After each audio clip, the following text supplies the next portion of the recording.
और देखिए 30 अप्रैल को लेकर एक नई डेडलाइन सामने आ रही। कहा जा रहा है कि 30 अप्रैल को महाविस्फोट हो सकता है, महाविध्वंस हो सकता है, क्योंकि यूक्रेन की पश्चिमी देशों को लेकर यही वो तारीख है जो निकलकर सामने आ रही है। आखिर बड़ा सवाल क्या है? बड़ा सवाल यह है कि क्या 30 अप्रैल की डेडलाइन फिक्स हो गई है? वर्ल्ड वॉर भी छिड़ सकता है क्या? अब इस पर बात करने के लिए हमारे साथ जो खास मेहमान मौजूद हैं, डिफेंस एक्सपर्ट मौजूद है, हमारे साथ मौजूद हैं air marshal Rajesh Kumar sir, हमारे साथ मौजूद हैं lieutenant general VK Chaturvedi sir, और साथ ही मैं आपको इंट्रोड्यूस करना चाहूंगा, ज्वाइन हो रहे हैं हमारे साथ आप commander doctor Atul Bhardwaj sir. Sir मैं आप इससे शुरुआत करता हूं। ये 30 अप्रैल को लेकर कहा जा रहा है कि यूक्रेन पश्चिमी देशों के साथ मिलकर बहुत बड़ा हमला रूस पर बोलेगा। ये क्या लग रहा है, कौन सी रणनीति? देखिए, यूक्रेन रूस को एक चैलेंज तो डेफिनेटली दे रहा है और वो कह रहा है कि मैं अटैक करने वाला हूँ। और अटैक कहाँ होगा? वो बेसिकली उसके जो मोस्ट वल्नरेबल जगह है, जो वो वीकेस्ट स्पॉट है, जो उसके लिए स्ट्रेटेजिकली सबसे इंपॉर्टेंट जगह है, वो है क्राइमिया।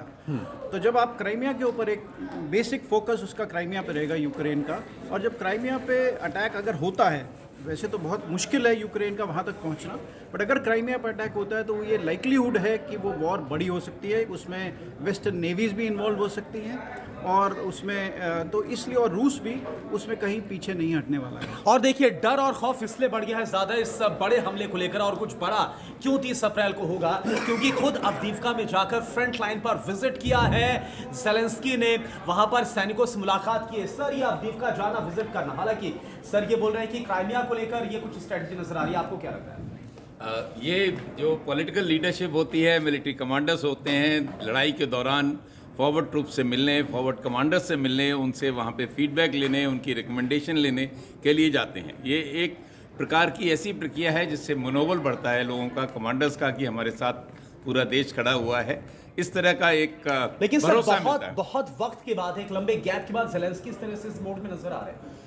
वो इसलिए क्योंकि वो सोच रहे हैं इस वक्त, मैं समझता हूँ मनोबल यूक्रेनी सेनाओं का, सशस्त्र सेनाओं का काफ़ी लो है।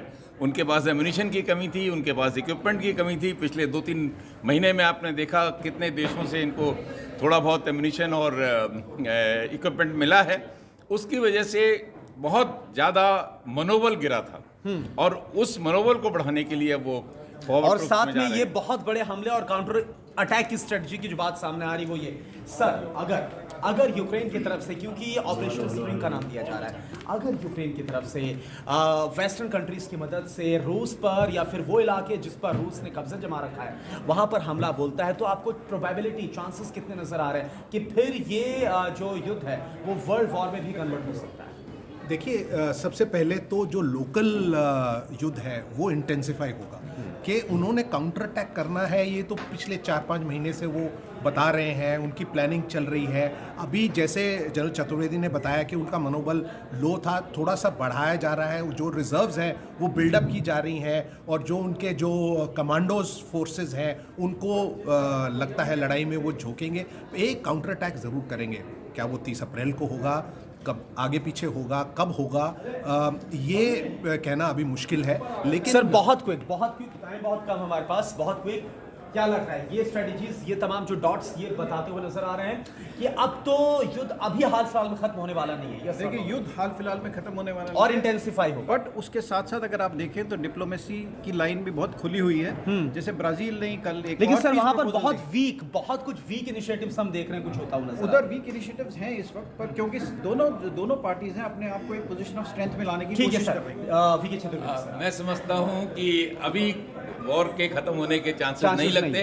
सर आप? बिल्कुल नहीं, अभी तो इंटेंसिफाई होगा, और इंटेंसिफाई होगा। देखिए और इंटेंसिफाई होगा। सर इसी के साथ बहुत बहुत शुक्रिया आप सबका हमारे साथ बातचीत में ज्वाइन करने के लिए। Thank you.